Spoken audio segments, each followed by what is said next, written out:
Get on your knees and apologize." The words echoed across the restaurant so clearly that even the soft piano music seemed to disappear. Forks stopped halfway to mouths. Conversations faded into silence.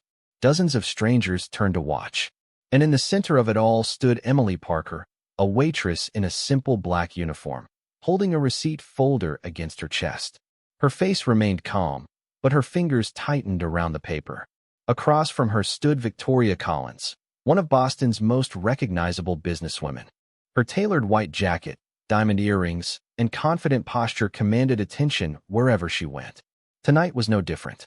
She had arrived less than an hour earlier with a group of influential guests, filling the private dining section with laughter, expensive watches, and conversations about investments worth more than most people would earn in a lifetime. Emily had served them with the same quiet professionalism she offered every customer. Water glasses filled before anyone asked. Plates delivered with perfect timing. Every detail handled with care. But then something happened. A glass of sparkling water tipped near the edge of the table. The spill was minor, barely enough to wet a linen napkin. Yet somehow, within seconds, every eye in the restaurant was fixed on Emily.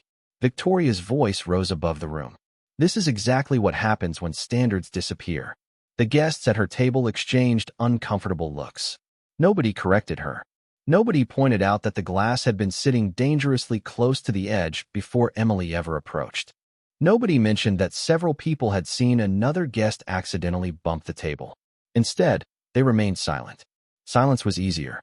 Emily quietly offered a replacement napkin. Then another. She apologized for the inconvenience, even though she knew the situation had not been her fault. For a brief moment, it seemed the situation might end there. But Victoria wasn't finished. She stood slowly from her chair and looked around the room as if addressing an audience. "People need to learn accountability," she announced. Maybe then service in this city wouldn't be declining. A few nervous laughs followed.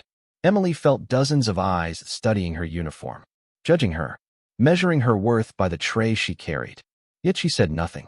The manager, Frank Dawson, watched from across the room. Concern filled his face, but hesitation held him in place. Victoria Collins was important. Her name brought wealthy clients through the doors. Challenging her publicly could cost the restaurant dearly. Emily understood all of that. She had worked here long enough to recognize the unspoken rules. Sometimes dignity had to survive in silence. "Well," Victoria said sharply, "are you going to apologize properly?" The room grew even quieter. Outside, rain tapped softly against the tall windows overlooking the Boston streets. Inside, the air felt heavy. Emily lifted her eyes and met Victoria's stare. She did not argue. She did not lower her head. She simply stood there, calm, steady, unmoving. Then the front door opened. A gust of cool evening air swept into the restaurant. No one paid much attention at first, just another guest arriving for dinner. But within seconds, Frank Dawson's expression changed completely. The color drained from his face. Several diners near the entrance suddenly straightened in their seats. And as the elderly man stepped fully into the light, an uneasy silence spread across the room. Because the person who had just entered was not an ordinary customer. It was Judge Robert Hayes. Judge Robert Hayes paused just inside the entrance as rainwater glistened on his dark overcoat. He was not a man who attracted attention by demanding it. Attention followed him naturally. For more than 30 years, his name had appeared in newspapers, courtrooms, and television interviews across Massachusetts. People trusted his judgment. They respected his integrity. And now, as he stood beneath the warm lights of the restaurant, every conversation seemed to fade into a nervous whisper. Frank Dawson hurried forward immediately. "Good evening, Your Honor," he said, forcing a smile. "We were not expecting you tonight." Judge Hayes nodded politely, but his eyes never left the dining room. More specifically, they never left Emily Parker. She stood exactly where she had been moments earlier, calm, quiet, holding herself together while dozens of strangers watched. Victoria Collins noticed it too. The confidence in her posture shifted ever so slightly. She was accustomed to controlling a room. Yet for the first time that evening, someone else had become the center of attention. "Judge Hayes," Victoria called with a practiced smile. What a pleasant surprise. Several guests straightened in their chairs, eager to be associated with someone so respected. A few even raised their hands in greeting. The judge acknowledged them with a courteous nod. Then he continued walking, past the private tables, past the executives, past Victoria herself. His pace was steady, unhurried, certain. Emily felt her heartbeat quicken. She had not seen him in nearly 5 years. 5 years of ordinary shifts. 5 years of rent payments, double shifts, and quiet evenings in a small apartment across town. 5 years of carrying memories she rarely shared with anyone. Yet she recognized him instantly. The silver hair, the thoughtful eyes, the gentle expression that had not changed despite the passing years. She looked down briefly, almost hoping he would continue walking. Instead, he stopped directly in front of her. The entire restaurant seemed to hold its breath. "Emily," he said softly. Just her name. Nothing more. Yet the warmth in his voice carried the weight of a long history. Emily swallowed hard. "Good evening, Judge Hayes." A faint smile appeared on his face. "I have been looking for you." The words spread through the room like a ripple across still water. Victoria frowned. "Looking for her? The waitress?" It made no sense. Emily glanced around nervously. Every eye remained fixed on them. She never liked attention. Never wanted it. Her life worked best when people overlooked her. When she could simply do her job and go home unnoticed. Judge Hayes seemed to understand exactly how uncomfortable she felt. "You always did hate being the center of attention," he said gently. A few guests exchanged confused looks. The familiarity in his tone was impossible to ignore. It sounded less like a judge addressing a waitress and more like someone speaking to a person he deeply respected. Emily managed a small smile. "Some things never change." "No," he replied. "Some things do not." Then his expression softened even further. And for the first time that evening, a quiet emotion appeared in his eyes. Gratitude. Deep and unmistakable. The kind that does not disappear with time. Nobody in the restaurant understood what they were witnessing. Victoria Collins certainly did not. She folded her arms and forced a polite smile, but confusion had already replaced her earlier confidence. Around her, guests exchanged whispers. Some discreetly reached for their phones, searching for an explanation that did not exist. Emily lowered her eyes. The attention made her uncomfortable. It always had. Judge Hayes noticed immediately. He had always noticed the things other people missed. "You are still carrying the weight of every room you walk into," he said quietly. Emily let out a small breath that was almost a laugh. "And you are still saying things that make people nervous." For the first time that evening, a genuine smile appeared on the judge's face. It transformed him. The tension around him softened. The room felt less like a courtroom and more like a reunion that nobody else had been invited to witness. Frank Dawson approached carefully. "Judge Hayes, it is an honor to have you here." "Thank you, Frank," the judge replied warmly. "You have a remarkable employee." Frank glanced toward Emily. "Yes, we know she is special." Emily immediately looked away. Compliments embarrassed her almost as much as public attention. 5 years earlier, she might have protested. She might have insisted she was ordinary. Life had taught her that arguing with kindness was just another way of rejecting it. Judge Hayes studied her for a moment. He noticed the same worn watch resting against her wrist. The old silver casing had faded. Tiny scratches covered the surface. Yet she still wore it every day. "You kept it," he said softly. Emily instinctively touched the watch. "Of course I did." A silence followed. Not awkward. Not uncomfortable. The kind of silence shared by people who remembered the same difficult chapter. Victoria heard enough to grow increasingly irritated. The conversation sounded like a private language she could not understand. "Perhaps someone would explain what is happening," she finally said. Her voice remained controlled, but a sharp edge lingered beneath the surface. Several guests immediately turned toward her. The interruption felt inappropriate. Judge Hayes slowly shifted his attention. He was not angry. He did not raise his voice. Yet the room seemed to grow quieter the moment he looked in her direction. "What is happening," he said calmly, "is that I am greeting someone who changed my family forever." The statement landed heavily. Nobody spoke. Emily closed her eyes for a brief second. She had hoped this part would never come. Not because she regretted the past. Quite the opposite. She simply never believed kindness needed an audience. Judge Hayes continued. 5 years ago, my family faced one of the hardest seasons of our lives. His voice remained steady, but emotion lived beneath every word. Many people offered sympathy. Many people offered advice. Most disappeared when things became difficult. His gaze returned to Emily. She did not. A few diners leaned forward in their seats. Even the waitstaff had stopped moving. Rain continued tapping against the windows, creating a soft rhythm beneath the silence. Victoria shifted uneasily. For the first time all evening, she no longer seemed like the most important person in the room. And deep down, she sensed something even more unsettling. The story Judge Hayes was about to tell would change the way everyone looked at Emily Parker forever. The rain outside grew heavier, streaking the tall windows with silver lines that blurred the city lights beyond. Inside, nobody moved. Nobody reached for a drink. Nobody checked a phone. Every person in the restaurant seemed suspended between curiosity and disbelief. Judge Hayes took a slow breath. His eyes remained on Emily, not because he wanted to embarrass her, but because the story belonged to her far more than it belonged to him. 5 years ago, he began, my daughter Claire was 22 years old. She had just finished college and was preparing for law school. A faint smile touched his face. She was intelligent, determined, convinced she could solve every problem in the world. Several guests smiled politely. The affection in his voice was impossible to miss. Then life interrupted those plans. His expression softened. There was a period when Claire became very ill. Not the kind of illness people could immediately see. The kind that quietly changes a person's world one day at a time. Emily looked down at the floor. She already knew every word that was coming. Judge Hayes continued carefully. The medical appointments multiplied. The uncertainty grew. Friends stopped calling as often. Invitations became less frequent. People cared, but eventually they returned to their own lives. The room remained silent. That is not a criticism, he added gently. It is simply human nature. Most people want to help. Very few know how. Victoria shifted in her chair.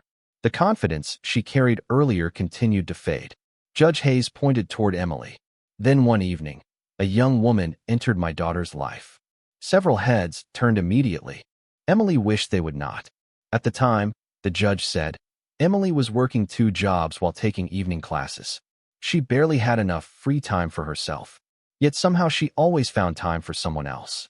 Frank Dawson stared at her in surprise. He had known Emily for years, but much of her life remained a mystery. Emily preferred it that way. Claire met Emily by chance. Judge Hayes continued. A conversation that should have lasted 5 minutes somehow turned into hours. Then days. Then months. A warmth entered his voice. When doctors changed schedules, Emily drove her to appointments. When fear kept her awake at night, Emily answered phone calls at 2 in the morning. When discouragement became overwhelming, Emily sat beside her and listened. He paused. Not because anyone paid her. Not because anyone asked her. Simply because she cared. The words settled over the room. Quiet. Powerful. Unavoidable. Emily closed her eyes briefly. She had never viewed those moments as extraordinary. They were simply what any decent person should do. At least that was what she believed. Judge Hayes looked around the restaurant. Many people know success. Many people know influence. But character reveals itself when nobody is watching. His gaze returned to Emily. And that young woman showed more character than most people will display in an entire lifetime. For the first time all evening, several guests began looking at Emily differently. Not as a waitress carrying trays. Not as an employee standing beside a table. But as a person whose story they had never bothered to imagine. Judge Hayes fell silent for a moment. The restaurant remained completely still. Even the soft clinking of dishes from the kitchen seemed to disappear. The story had already changed the atmosphere of the room, but he was not finished. There is something else you should know, he said quietly. Emily immediately shook her head. Judge, her voice carried a gentle warning. She knew exactly where the conversation was heading. He offered her a sympathetic smile. I know you do not like people talking about what you have done. A few guests smiled at that. It sounded exactly like the Emily they were beginning to discover. Someone who preferred helping others rather than receiving recognition. But sometimes, Judge Hayes continued, the truth deserves a voice. He turned toward the crowd. During that difficult year, Claire often asked Emily why she kept showing up. His eyes softened as he remembered. Do you know what Emily always said? Nobody answered. She would say, because nobody should have to face hard days alone. The words settled gently over the room. Simple words. Ordinary words. Yet somehow they carried more weight than any speech. Emily looked down again. She remembered saying it countless times without thinking. To her, it had never been profound. It had simply been true. Judge Hayes continued. One winter evening, A snowstorm hit the city. Roads were closing. Visibility dropped to almost nothing. Most people stayed home. He smiled faintly. Emily had already worked a 10-hour shift. She should have gone home and rested. Several people glanced toward Emily with growing curiosity. Instead, she drove across town because Claire was frightened about a medical appointment the next morning. She sat with her for hours until the anxiety passed. He paused. Then she left before sunrise because she had another shift to work. Frank Dawson slowly shook his head in disbelief. He had watched Emily arrive early for years. He had never known what she carried behind her quiet smile. She never asked for recognition, Judge Hayes said. Never posted about it. Never told anyone. In fact, I am fairly certain many of the people who work beside her every day are hearing this story for the first time. He was right. Several members of the staff looked stunned. One waitress near the service station covered her mouth. Another wiped away tears. Victoria Collins remained silent. The confidence that once surrounded her had disappeared completely. She stared at Emily as though seeing a stranger. Not because Emily had changed, because Victoria's assumptions had. Judge Hayes looked toward the large windows where rain continued sliding down the glass.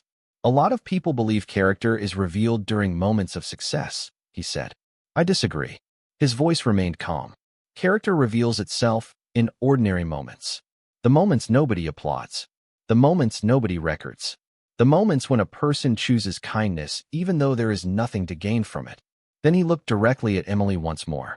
And that is exactly who she has always been. For the first time that evening, nobody in the restaurant saw a waitress standing beside a table. They saw a woman whose quiet acts of compassion had touched lives far beyond anything a uniform could reveal.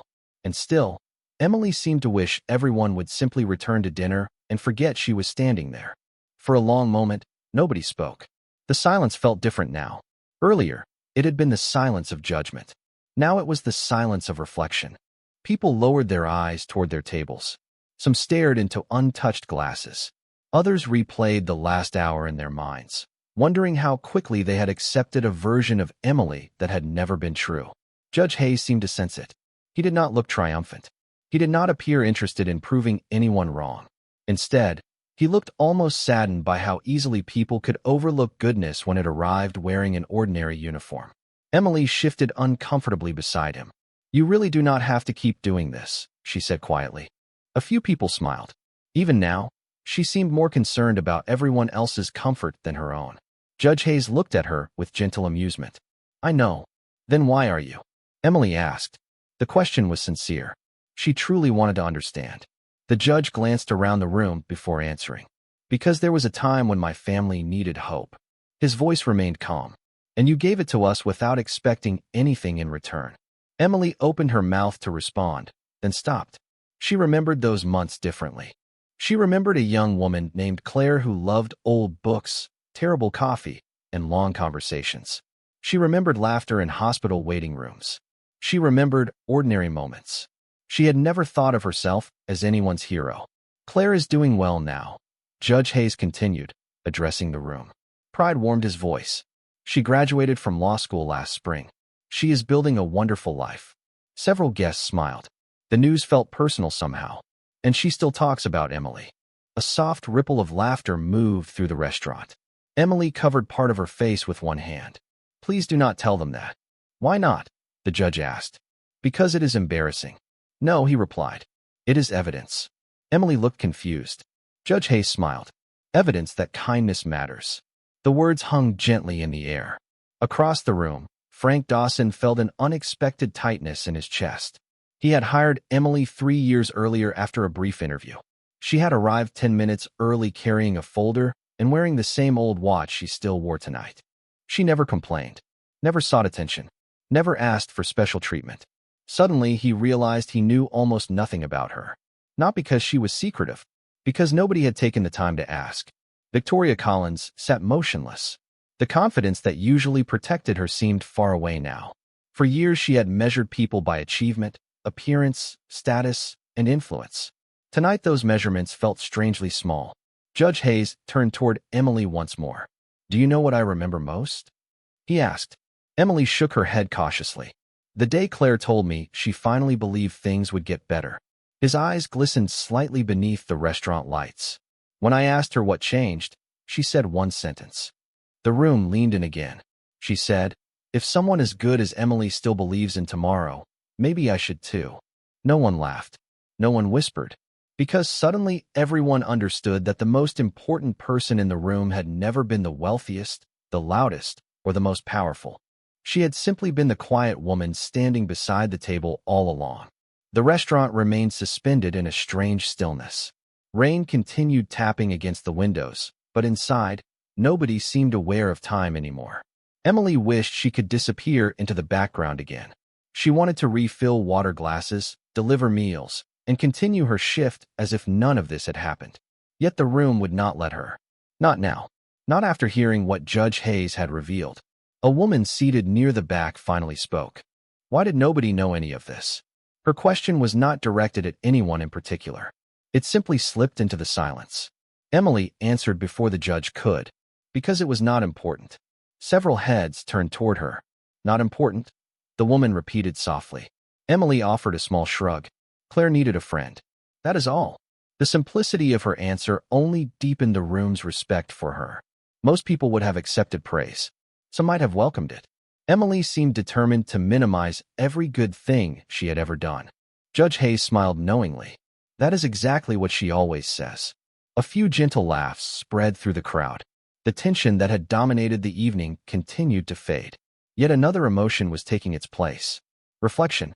Across the room, people began remembering small moments from their own lives. A teacher who had encouraged them. A neighbor who had helped during a difficult season. A friend who had stayed when others walked away. The story was no longer only about Emily. It was reminding everyone of the quiet people who rarely receive recognition. Frank Dawson cleared his throat. Emily. She looked at him. How long have you been working double shifts? Emily hesitated. About a year. Frank frowned. And you never mentioned it? Everyone has responsibilities, she replied gently. Mine are not special. Several employees exchanged looks. They knew Emily often volunteered to cover shifts. They had assumed she wanted extra income. Now they realized she had likely been helping others while managing her own burdens. Judge Hayes watched the reactions carefully. Then his gaze settled on Victoria Collins. She sat unusually quiet, her hands folded together on the table. Gone was the sharp confidence that had filled her voice earlier. In its place was something far less comfortable. Self-awareness. She had spent the evening judging a person she did not know. Worse, she had done it publicly. The realization seemed impossible to escape now. Emily noticed her expression and immediately looked away. She felt no satisfaction, no desire for revenge. That was what surprised many people about kindness. Truly kind people rarely enjoy watching others feel small. Judge Hayes understood that better than anyone. Emily taught my daughter something valuable, he said. And she taught me something as well. The room listened. We often assume we know who people are. We see a title, a uniform, a salary, a reputation. Then we build an entire story around those details. His voice remained calm. The problem is that most of those stories are wrong. Nobody argued. Nobody could. Because only an hour earlier, nearly everyone in the restaurant had done exactly that. They had seen a waitress. They had assumed they understood her life. And now they were discovering how little they had actually seen. Victoria Collins slowly lowered her eyes to the table. For perhaps the first time in many years, she had no clever response. No argument. No way to reclaim control of the situation. The certainty she had carried into the restaurant had dissolved beneath a truth she never expected to hear. Around her, several of her guests looked equally uncomfortable. They remembered the comments. The laughter. The assumptions. At the time, it had seemed harmless. Now it felt different. Much different. Emily noticed the tension spreading through the room and instinctively wanted to ease it. That had always been her nature. While others searched for someone to blame, she searched for a way forward. It is really okay, she said softly. Everyone should get back to enjoying their dinner. A few people exchanged surprised looks. Judge Hayes smiled. There she is. Emily gave him a puzzled expression. What? The person who always tries to make everyone else comfortable. A ripple of gentle laughter moved through the restaurant. The atmosphere continued to soften. Yet there was still one question lingering in the minds of many people. If Emily had played such an important role in the Hayes family's life, why had nobody heard about it before? Why was she still working long shifts in a restaurant instead of accepting help from people who clearly cared about her? A man seated near the window finally asked, "Forgive me, Judge, but if Emily meant so much to your family, why did she disappear?" Emily immediately looked toward the floor. Judge Hayes understood why. The answer revealed a part of her story she rarely discussed. "Because she believed our chapter was finished," he said, "and because she never wanted gratitude to become an obligation." The room listened carefully. After Claire recovered, our family tried many times to stay involved in Emily's life. We invited her to holidays, celebrations, family dinners. He smiled faintly. Most of the time she politely declined. Frank Dawson looked genuinely shocked. "You turned down invitations from a federal judge?" Emily shrugged. "I was working." More laughter followed. Judge Hayes nodded. That was usually her answer. Then his expression grew thoughtful. But the real reason was simpler. His eyes settled on Emily. She believed kindness should remain a gift, not become a transaction. Silence followed. The statement explained more about Emily than any biography ever could. She had never helped because she wanted access to influential people. She had never expected opportunities, rewards, or recognition. She had helped because someone needed help. Nothing more, nothing less. Outside, the rain began to slow. The steady tapping against the windows softened into an occasional whisper. Inside, the atmosphere had transformed completely. Earlier, the room had been divided between status and assumptions. Now it felt united by something deeper. Understanding. Judge Hayes reached into the inside pocket of his coat. Emily immediately recognized the movement and quietly sighed. "Please do not." The judge smiled. "I am afraid this part is not negotiable." Several guests leaned forward with curiosity. Slowly, he removed a folded envelope that had clearly been carried with care. Then he looked directly at Emily. "I have been searching for you for nearly 6 months," he said, "because there is something my daughter has wanted to tell you herself." Emily stared at the envelope in Judge Hayes's hand and immediately recognized the careful crease running across the center. It had been opened and closed many times. Whatever was inside mattered. "Robert," she said quietly, abandoning formal titles for the first time that evening, "you really do not have to do this." The judge smiled gently. "That is exactly what Claire said you would say." A few people in the room smiled at the familiarity between them. Emily folded her arms loosely and looked away. The attention still felt overwhelming. Judge Hayes carefully unfolded the letter. The paper showed signs of age, but the handwriting remained clear. "Claire wrote this 6 months ago," he explained. "She asked me to deliver it personally." The room listened. Even Victoria Collins seemed unable to look away. The judge lowered his eyes to the page and began reading. "Dear Emily, I have rewritten this letter at least 20 times because I never seem to find the right words. Every version feels too small." The restaurant fell silent again. 5 years ago, I thought my future was disappearing. Every plan I had made suddenly felt uncertain. Everyone around me wanted to help, but most people were trying to solve a problem. You did something different. You sat beside a person. Emily closed her eyes briefly. Memories returned with surprising clarity. Long conversations. Coffee cups left untouched. Quiet evenings filled with uncertainty and hope. The judge continued reading. "You never treated me like someone who needed fixing. You treated me like myself. On difficult days, you reminded me that I was more than my fears. On good days, you celebrated victories so small that nobody else even noticed them." Several people lowered their heads.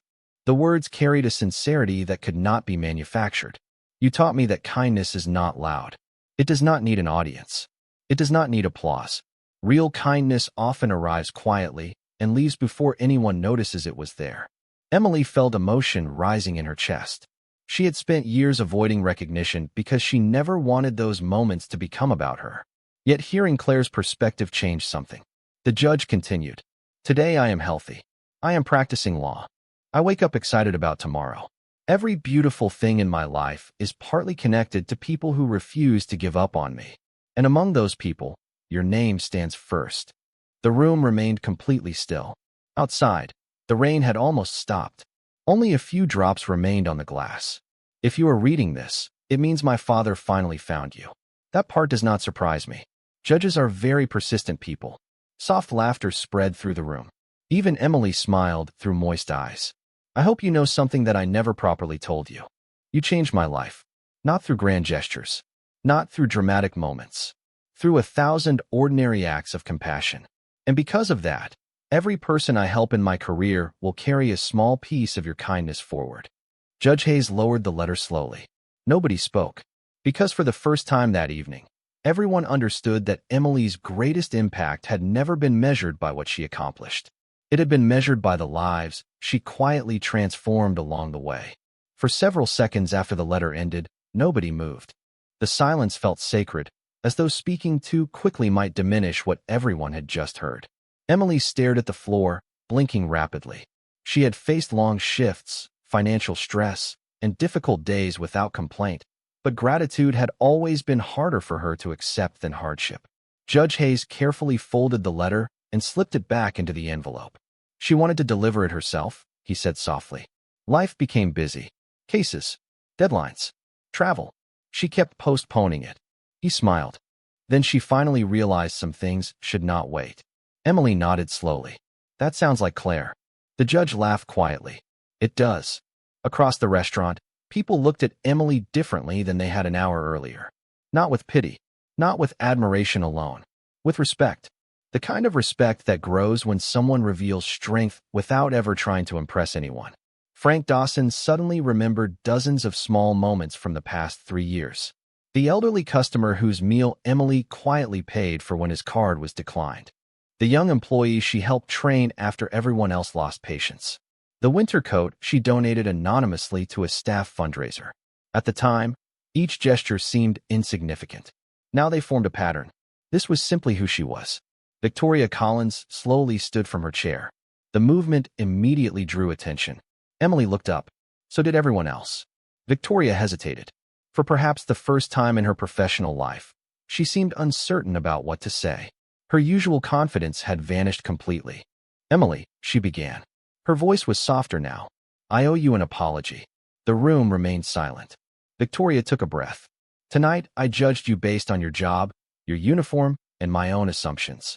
She lowered her eyes briefly. I was wrong. Nobody interrupted. Nobody mocked her. The moment felt genuine.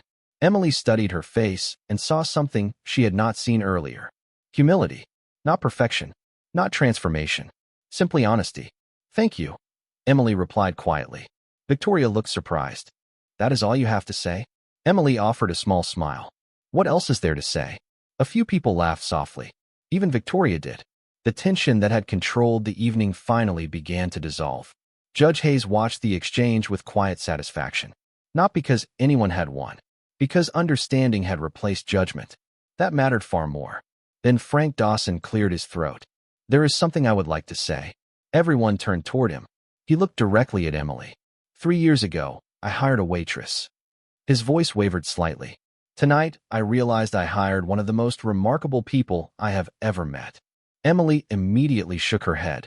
Frank, please. No, he said with a smile. I think it is my turn. Several employees nodded in agreement. One by one, stories began to emerge. Small acts of kindness. Quiet moments of generosity. Things Emily had done and forgotten years ago. The stories continued growing, and with each one, Emily seemed increasingly embarrassed. Yet something else was happening. The room was beginning to understand a simple truth. The most extraordinary people rarely announce themselves. They simply show up, day after day, and make life better for everyone around them. The stories continued for several more minutes. One employee remembered how Emily had stayed late to help a co-worker prepare for a certification exam. Another recalled discovering groceries left anonymously outside an apartment door during a difficult financial season. Each memory was small on its own. Together, they painted a picture that nobody in the room could ignore. Emily listened with growing discomfort. Not because the stories were untrue, because she had never considered them important enough to remember. To her, kindness was not an achievement. It was simply a choice made one moment at a time. You are all making this sound far more dramatic than it was, she finally said. The room responded with soft laughter. Judge Hayes shook his head. That might be the most Emily Parker sentence ever spoken. Even Victoria smiled. The atmosphere that had once felt tense and divided now felt unexpectedly warm. People who had arrived as strangers were sharing something rare. Perspective. Frank Dawson looked around the dining room and made a quiet observation. Do you know what is remarkable? He asked. Several guests turned toward him. Most of us have been coming here for years. Some of us work here every day. Yet none of us really knew her story. His words settled over the room. We knew her schedule. We knew her job title. We knew what tables she served. He paused. But we did not know her. No one disagreed. Because the statement reached beyond Emily. It touched something universal. How often did people assume they understood someone after seeing only the surface? A uniform, a profession, a first impression. Judge Hayes nodded thoughtfully. The law taught me something similar, he said. Every case arrives with assumptions attached to it. People form opinions before hearing the facts. His gaze moved slowly around the room. Life works the same way. The rain had completely stopped now. Through the windows, the city lights reflected against damp sidewalks and passing headlights. The storm outside had ended. In many ways, so had the one inside. Victoria slowly stood again. This time her posture felt different. Less commanding. More human. She looked directly at Emily. There is something else I should say. The room grew quiet. Earlier tonight, I asked you to apologize for something that was not your fault. Her voice remained steady. What bothered me most was not the mistake I thought had happened. It was the fact that I never stopped to ask what actually happened. Emily listened without interruption. Victoria continued. I saw someone I believed had less status than me, and I assumed I was right. The honesty in her words carried weight. That is not the person I want to be. Silence followed. Then Emily offered a gentle smile. The good news is that tomorrow has not happened yet. Victoria looked puzzled. What does that mean? It means you still get to decide who you are tomorrow. For a moment, nobody spoke. Then Judge Hayes quietly smiled. Because that answer sounded exactly like something Claire would have loved. And perhaps that was Emily's greatest gift. She had an unusual ability to leave people better than she found them, even in moments when she had every reason not to. The evening should have ended there. The misunderstandings had been addressed. The apologies had been offered. The stories had been shared. Yet something important still remained unfinished. Judge Hayes looked around the restaurant one final time. The atmosphere had changed so completely that it felt like a different place from the one he had entered less than an hour earlier. Earlier, people had watched a waitress being judged. Now they were seeing a human being. The difference mattered. Emily glanced toward the dining room and noticed something unusual. Guests who normally remained focused on their own conversations were speaking to one another. Employees stood a little closer together. Even strangers seemed connected by the same realization. Every person carried a story that could not be seen from the outside. Frank Dawson walked over holding a small leather folder. Emily, he said, there is one thing I have wanted to do for a long time. Emily immediately narrowed her eyes. Frank, that is never a good sign, she added. Laughter spread through the room. Frank smiled. 3 years ago, you came here looking for a job. Since then, you have become the reason many customers return. Emily opened her mouth to interrupt, but he raised a hand. Tonight is the first time I am not letting you stop me. More laughter followed. Frank took a breath. This restaurant has survived difficult years. Staff shortages, rising costs, endless challenges. Through all of it, you showed up. His voice grew softer. You made people feel welcome. You made employees feel valued. And apparently, you were changing lives when none of us were paying attention. Emily shook her head, embarrassed. Frank smiled. Which is exactly why you deserve this. He handed her the folder. Confused, Emily opened it. Her eyes widened. Frank, he nodded. Effective immediately, I want you to become our guest relations director. The room erupted into applause. Emily looked completely stunned. I do not even know what to say. That makes 2 of us, Frank replied. I wrote a speech. Then I realized you would hate that. More laughter filled the restaurant. Emily looked around the room. At the employees she worked beside. At Judge Hayes. At Victoria Collins. At complete strangers who were smiling as though they had known her for years. Her eyes became moist again. Not because of the promotion. Not because of the attention. But because of something simpler. She felt seen. Judge Hayes watched quietly. Pride filled his expression. Not the pride of accomplishment. The pride of witnessing goodness finally receive the recognition it never sought. Outside, the clouds had completely cleared. Reflections of city lights shimmered across the wet sidewalks. Inside, Emily took a slow breath and smiled. A real smile. The kind that reached her eyes. And in that moment, everyone understood something they would remember long after they left the restaurant. The people who change the world are not always standing on stages. Sometimes they are carrying trays, working late shifts, and helping others when nobody is watching. The applause eventually faded, but the feeling remained. It lingered in the room like the last notes of a beautiful song. People slowly returned to their tables, yet something had changed. Conversations sounded warmer. Smiles came easier. The restaurant itself seemed lighter somehow. Emily stood quietly holding the folder Frank had given her. The promotion still felt unreal. Not because she doubted her ability to do the job, but because she had never spent much time thinking about recognition. For years, she had focused on the next shift, the next responsibility, the next person who needed help. She had never imagined that one ordinary evening would bring so many hidden chapters of her life into the open. Judge Hayes stepped closer and gently placed a hand on her shoulder. "Claire is going to be very happy when she hears about tonight," he said. Emily smiled. "Please tell her I still owe her a phone call." "I will," he replied. "Although she will probably remind me that you have been saying that for 5 years." Emily laughed. So did he. Across the room, Victoria Collins gathered her things and prepared to leave. Before she reached the door, she paused beside Emily. For a moment, neither woman spoke. Then Victoria extended her hand. "Thank you," she said quietly. Emily looked surprised. "For what?" Victoria smiled faintly. "For reminding me that success means very little if it costs us our ability to see people clearly." Emily shook her hand. No resentment remained between them, only understanding. And sometimes that was enough. One by one, the guests departed into the cool Boston night. The wet sidewalks reflected the city lights like scattered stars. Judge Hayes eventually left as well, carrying the letter back with him, though its message no longer needed paper. Everyone who had heard it would remember it for a very long time. Near midnight, the restaurant finally grew quiet. Chairs were straightened. Lights were dimmed. The last dishes disappeared into the kitchen. Emily stood alone for a moment beside the window and looked out at the city. Thousands of people were still moving through the night. Some rushing home. Some working late. Some carrying burdens nobody else could see. She thought about how easily people misjudge one another. How quickly appearances become assumptions. How often extraordinary character hides behind ordinary lives. Then she looked down at the old watch on her wrist and smiled. It was still scratched, still worn, still imperfect, just like life. Yet somehow it remained one of her most treasured possessions. Not because of what it was worth, because of what it represented. A reminder that kindness echoes farther than we realize.